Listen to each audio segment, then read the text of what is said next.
Me llamo Héctor Cruz y trabajé durante casi 5 años como técnico de mantenimiento para una subcontratista de la Comisión Federal de Electricidad. Mi trabajo consistía en revisar líneas eléctricas secundarias, transformadores rurales, estaciones de paso y cualquier instalación remota que pudiera tener fallas o fugas de energía. Lugares en su mayoría abandonados, oxidados, comidos por el tiempo. En algún momento llegas a sentir que conoces cada rincón del estado. Pero un día, llegamos a un lugar que no estaba en ningún mapa. Un lugar que no existe. Y desde entonces, ya no estoy seguro de si regresé realmente. Todo empezó a principios de 2022. Era un lunes, y habíamos recibido un reporte inusual desde una ranchería casi olvidada cerca de San Pedro el Alto, en la Sierra Sur de Oaxaca. El aviso era confuso, sonidos bajo tierra, vibraciones extrañas, y lo más raro, luces que parpadeaban desde el piso. El tipo que nos envió el informe, un tal Don Filogonio, decía que había escuchado como si las voces se colaran por debajo de los tablones. Era el tipo de cosa que los jefes descartaban como histeria o superstición campesina. Pero como había una torre eléctrica abandonada cerca, decidieron enviarnos a revisar. Fuimos 3, Daniel, mi supervisor, Hugo, el joven nuevo, y yo. Salimos en una camioneta blanca de la empresa, con herramientas, linternas, un generador portátil y el equipo de seguridad estándar. Cuando llegamos, el aire ya era extraño. Todo era silencioso, no como los silencios normales del campo. Este era un vacío pesado, como si la tierra contuviera la respiración. Ni pájaros, ni grillos. Solo el rechinido del viento arrastrando hojas secas. El transformador estaba exactamente donde debería. Pero lo que llamó nuestra atención fue una estructura detrás de la maleza. Era como una especie de cuarto de concreto, sin ventanas, sin letreros, sin cables. Solo una puerta metálica oxidada. Nadie parecía haberlo visto antes. Y según el GPS, ahí no debería haber nada. ¿Este cuarto es parte de la estación?, preguntó Hugo.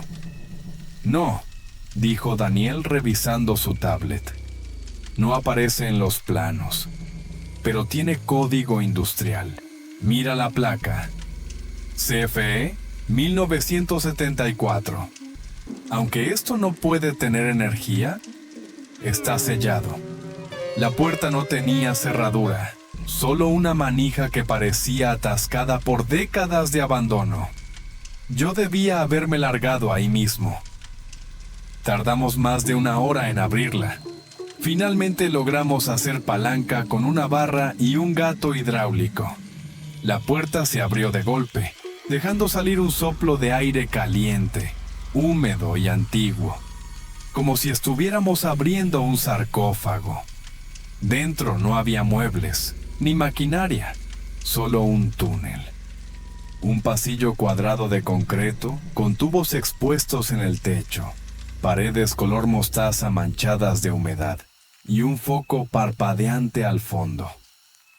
El suelo era de losetas viejas, de esas que usaban en hospitales en los años 70. Todo tenía un tono amarillo enfermizo. Daniel encendió la linterna. No puede ser, dijo. Esto sigue hacia abajo. ¿Quién demonios construyó esto aquí? ¿Y por qué nadie lo reportó nunca?, pregunté. ¿Y si es una estación de pruebas? ¿Alguna instalación vieja que se les olvidó documentar? ¿Y si no es de la CFE?, dijo Hugo en voz baja. Nadie respondió. Entramos. Al principio el pasillo era corto, pero a los pocos metros se multiplicó. literalmente. Cada giro daba paso a más corredores idénticos, todos iluminados por focos que parpadeaban, todos con las mismas paredes húmedas y el mismo olor. Lejía vieja, polvo caliente y algo más, algo orgánico. Colgaban avisos en algunas paredes, carteles amarillentos con símbolos eléctricos y letras borrosas. Decían cosas sin sentido. No se quede. El suelo no es fiable. Recuerde que usted ya estuvo aquí. Pensamos que era una broma, un experimento, pero entonces intentamos regresar. Y el pasillo ya no era el mismo. La puerta por la que habíamos entrado había desaparecido. Hugo empezó a gritar. ¿Dónde está la salida? No hay marcas, no hay esquinas, no hay señal GPS. Tranquilo, hay que retroceder, dijo Daniel, pero su voz temblaba.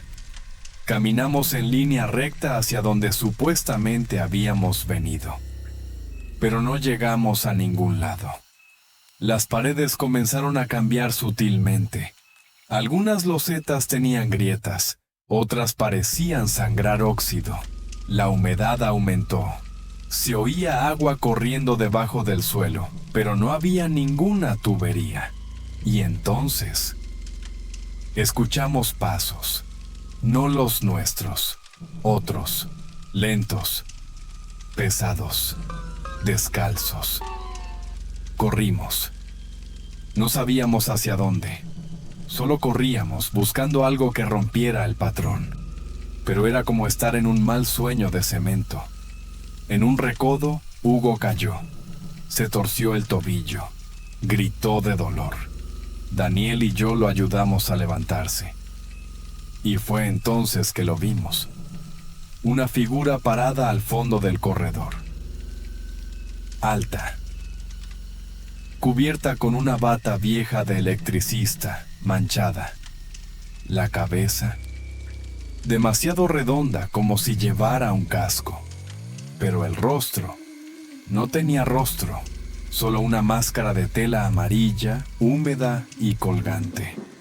Y cuando alzó la mano, una sirena comenzó a sonar. No había bocinas, pero el sonido se sentía dentro del cuerpo, como si la alerta vibrara desde el concreto mismo. ¡Corre!, grité. Daniel cargó a Hugo. Yo tomé la linterna y fuimos por un túnel lateral.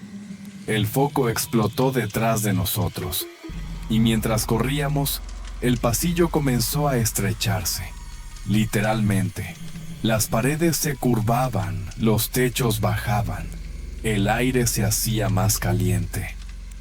Y vivo, y lo peor. La sirena no paraba, solo cambiaba de frecuencia. Y entre las ondas sonoras, juro por lo que más quiero, escuché mi nombre. Héctor, vuelve.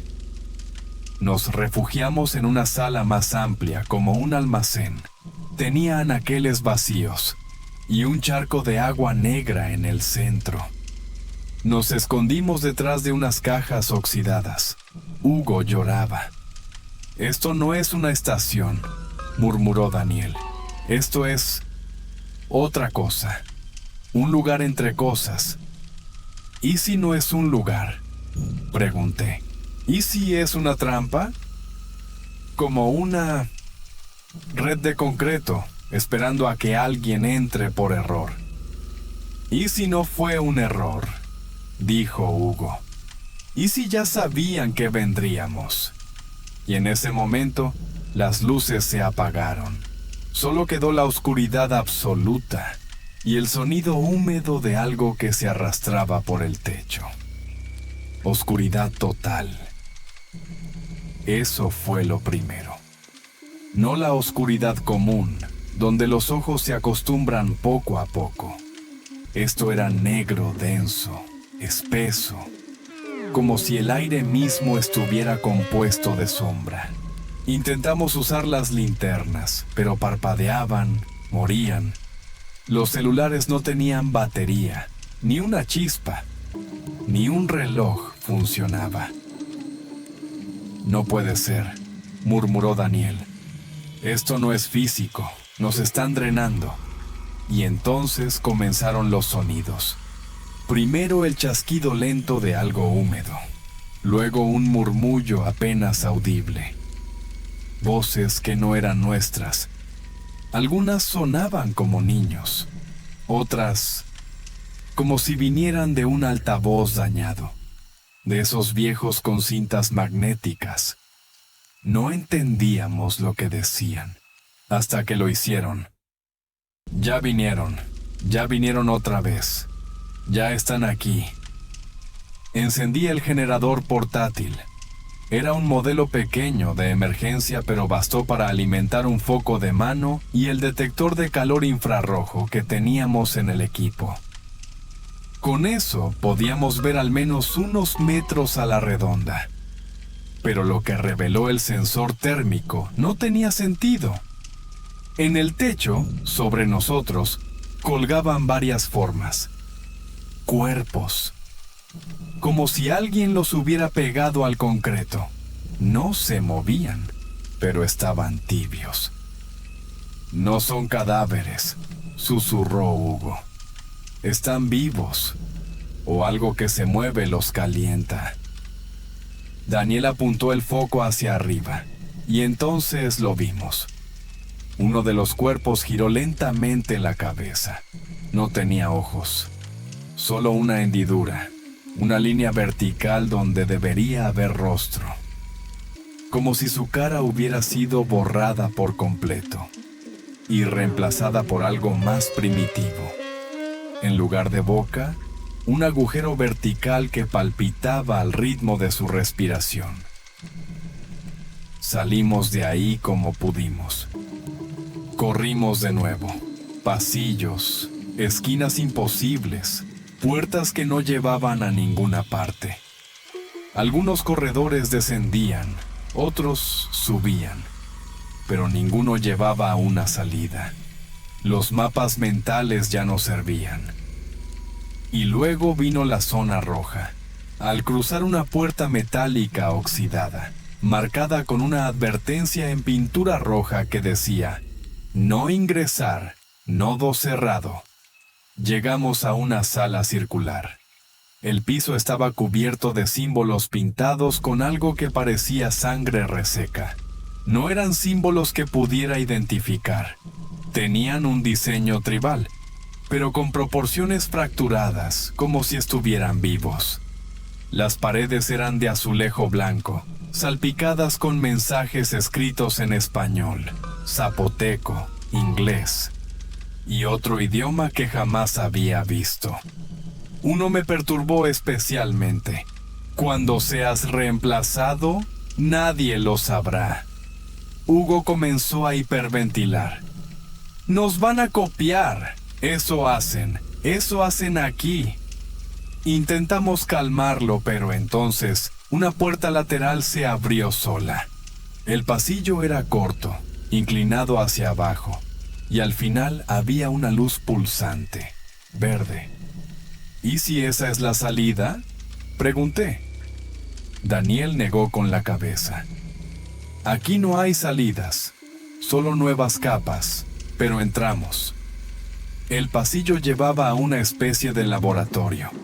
Había escritorios cubiertos de polvo, monitores CRT encendidos que mostraban grabaciones en bucle, imágenes de gente caminando por corredores idénticos a los nuestros, repitiendo movimientos una y otra vez. Y algunos éramos nosotros. ¿Eso soy yo?, preguntó Hugo, señalando un monitor donde se veía una versión de él mismo sentado frente a una mesa, llorando, grabado desde arriba. ¿Qué es esto?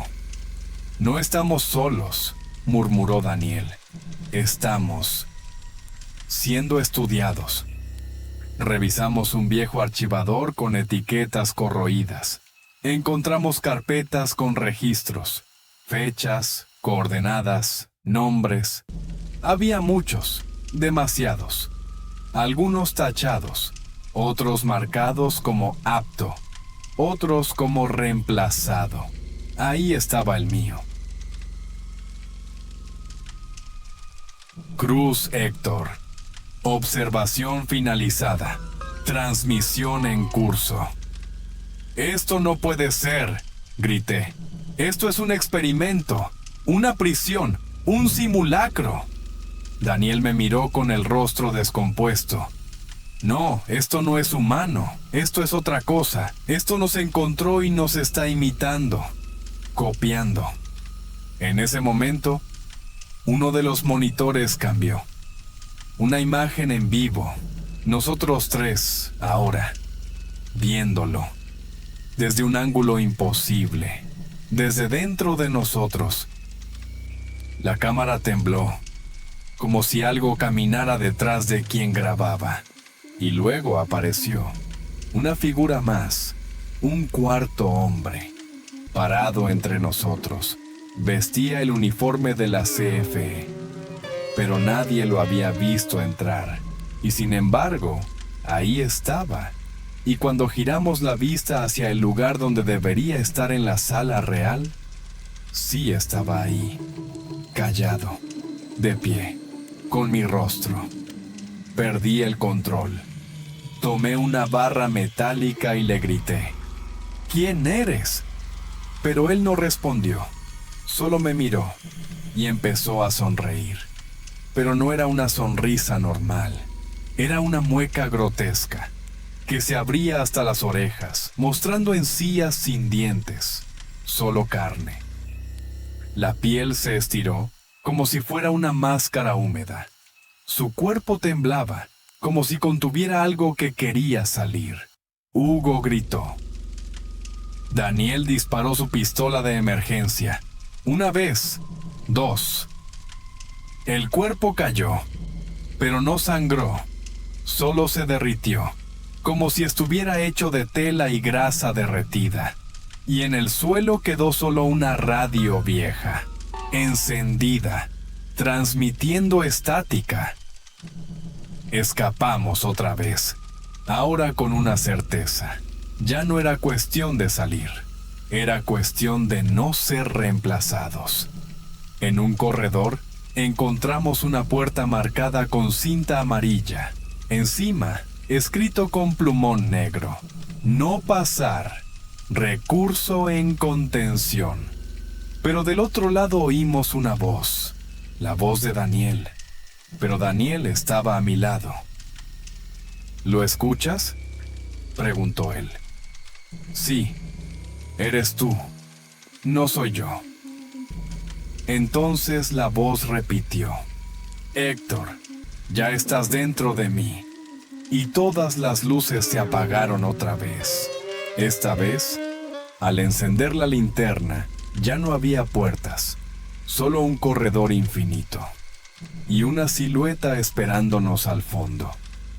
La silueta al fondo del pasillo no se movía, no caminaba, solo estaba ahí. Un bloque de sombra con forma humana, sin detalles, como si lo hubieran dibujado con carbón sobre el aire mismo.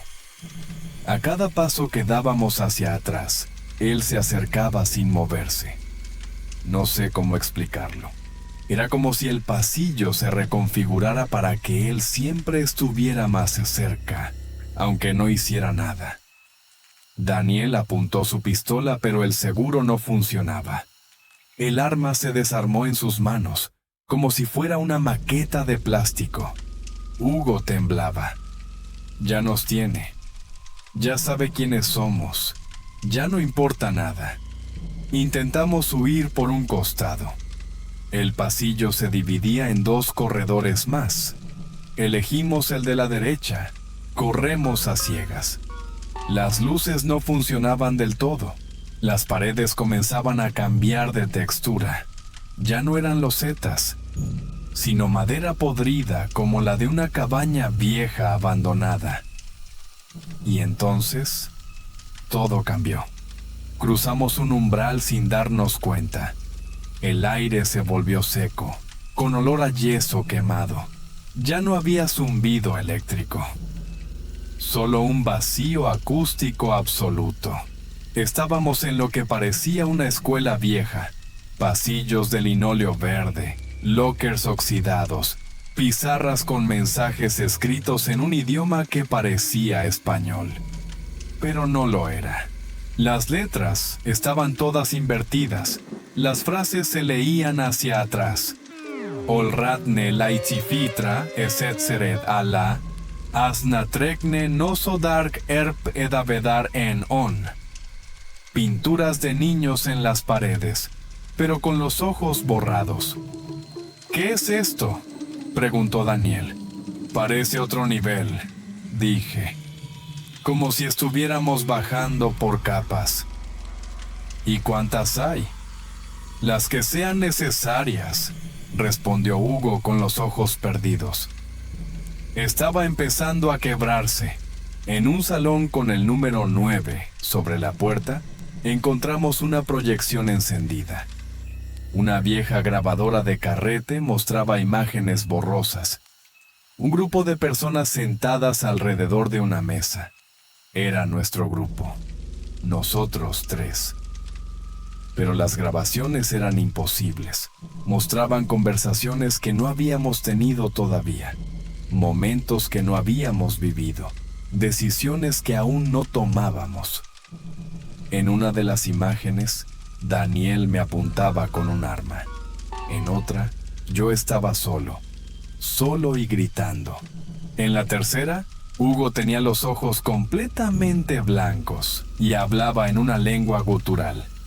Esto es un espejo de lo que vamos a hacer, dije. ¿O de lo que quieren que hagamos?, corrigió Daniel. La grabación se apagó por sí sola, y en la pizarra del aula apareció una frase que antes no estaba. Ustedes no son los primeros, ni serán los últimos. Seguimos avanzando. Todo se volvió más inestable. Los pasillos se doblaban. Algunos llevaban de vuelta a los mismos lugares. En una ocasión, salimos a un cuarto que habíamos cerrado horas antes. Había un vaso con agua sobre la mesa. Estaba tibio, como si alguien más estuviera allí, viviendo en nuestro mismo tiempo, o adelantado al nuestro. Hugo ya no hablaba. Se detenía a mirar cada sombra. Murmuraba cosas sobre su mamá. Decía que ella lo llamaba desde las paredes. Daniel y yo comenzamos a turnarnos para vigilarlo. Su cara estaba cambiando, los ojos más hundidos, la piel reseca. El lugar nos estaba enfermando. Y entonces lo perdimos. Fue durante una curva. Hugo se detuvo de golpe.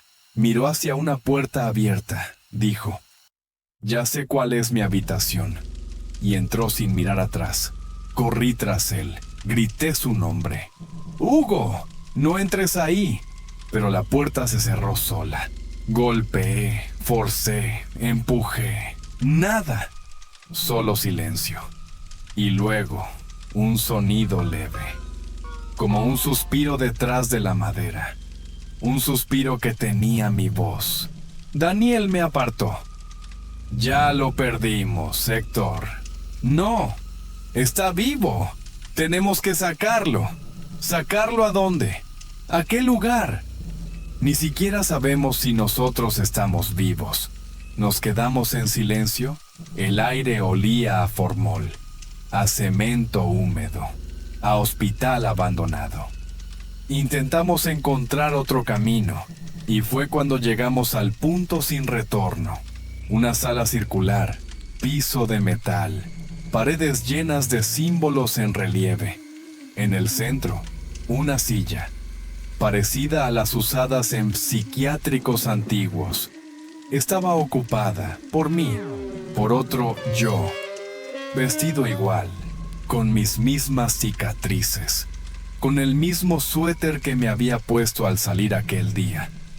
Pero los ojos eran como espejos, y me hablaba, sin mover los labios. «No luches, Ya casi no eres tú. Déjame entrar. Daniel apuntó su arma. Eso es... Sí, dije. ¿Y si tú eres el duplicado? ¿Y si tú lo eres? Nos quedamos mirándonos. 1 segundo, 2. Y entonces, el Héctor en la silla sonrió. Y de su boca salió una voz combinada. La mía, la de Hugo, la de Daniel, y muchas más. Voces en dialectos indígenas, en idiomas muertos. La salida no existe, solo el tránsito, solo la transición.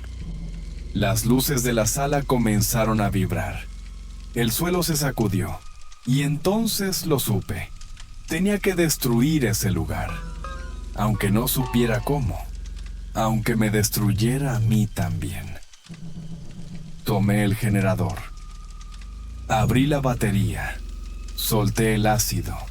Quise provocar un cortocircuito con las herramientas que tenía. Daniel me gritaba: ¿qué haces? Si todo esto es una ilusión, entonces el daño también lo es, pero algo va a ceder. Lo último que recuerdo fue un destello blanco y una voz justo antes de desmayarme. Te dejamos salir, pero no por completo. Desperté en un cuarto blanco, sin ventanas, sin relojes, sin tiempo. Y luego, ya no estuve ahí. Estaba en la sierra otra vez, tirado en el suelo, al pie del transformador, solo, sin señales de la puerta de concreto, sin Daniel, sin Hugo, solo una nota escrita en el lodo, como con un dedo. Recurso obsoleto, instancia cerrada. Desperté sobre la tierra húmeda, rodeado de silencio. Era de día. El transformador estaba a unos metros, tal como lo encontramos al principio. La maleza, intacta, y la puerta metálica. Ya no estaba. Solo quedaba una mancha rectangular en el pasto, como si algo pesado hubiera estado allí durante años. Me levanté con dificultad. El cuerpo me dolía como si hubiera dormido dentro de una caja.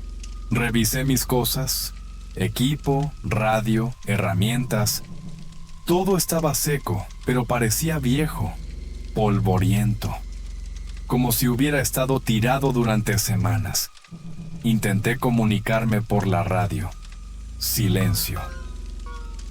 Después de unos minutos, una voz respondió. Unidad 52, ¿cuál es su código? Cruz Héctor, subcontratista de mantenimiento.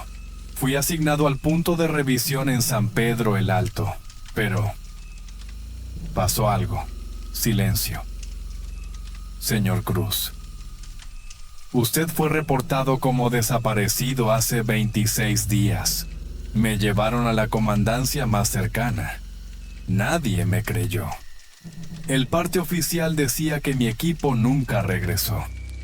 Las bitácoras indicaban que Hugo y Daniel desaparecieron el mismo día que yo, pero no había registro de ninguna puerta, ni instalación subterránea, ni túnel, ni estructura adicional.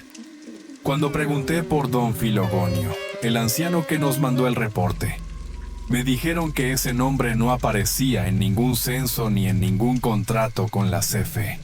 Probablemente fue un alias usado para tender una trampa, dijo uno de los superiores. ¿Pero una trampa de qué? ¿De quién? ¿Para qué? No tuve respuestas, solo silencio. Un mes después, comencé a tener sueños, no pesadillas, ecos, fragmentos. Me veía a mí mismo desde afuera, caminando por un pasillo sin fin, repitiendo mis pasos una y otra vez. A veces con Daniel y Hugo, a veces solo. Otras veces, con alguien más usando mi rostro. Comencé a sospechar. ¿Y si no salí? ¿Y si lo que salió no soy yo del todo? Un día, al afeitarme, Noté que mi reflejo no parpadeó al mismo tiempo que yo. Lo ignoré. Luego fue peor. Mis llaves cambiaban de lugar. Mi ropa aparecía doblada cuando yo no la había tocado. Mis correos mostraban mensajes que no escribí. Uno de ellos, enviado a las 3:03 am, decía solo: instancia reactivada, transmisión estable, estructura esperando. Lo consulté con un médico. Me envió con un psiquiatra. Me diagnosticaron estrés postraumático con episodios de disociación, pero nunca me hicieron pruebas físicas. Ninguno notó lo que noté después. Mi sangre era más espesa, mi frecuencia cardíaca irregular, y la imagen de mis huesos en una radiografía mostraba una sombra en la base del cráneo. Nadie supo decir qué era. Una noche, mientras caminaba de regreso a casa, lo vi, a mí mismo, parado bajo un poste en la esquina de la cuadra. Vestía igual que yo. Tenía mi rostro, mi mochila, mi forma de mirar. Solo que no respiraba. Y me miró, y sonrió. Y después desapareció entre la niebla que no estaba ahí antes. Ya no duermo más. Cada vez que cierro los ojos, vuelvo a los pasillos amarillos, a los techos de concreto húmedo, a las figuras que me imitan. No puedo evitar pensar que quizá esta realidad también es parte de ese lugar. Un nivel más, una réplica, una simulación en la que me dejaron vivir para que no notara que ya no soy real. Y lo peor es que creo que no soy el único. A veces, en la calle, reconozco gente con miradas vacías. Personas que parecen encajar demasiado bien, que ríen exactamente en el mismo segundo, que repiten gestos con una precisión robótica, como si alguien más los estuviera manipulando desde detrás del concreto. Hoy recibí una carta, sin remitente, solo una hoja blanca con una frase escrita a mano: aún no termina. Y abajo, como firma, CFE, instancia 43, observación en curso. Ahora entiendo que nunca salí, solo me soltaron, para ver cuánto tardo en romperme.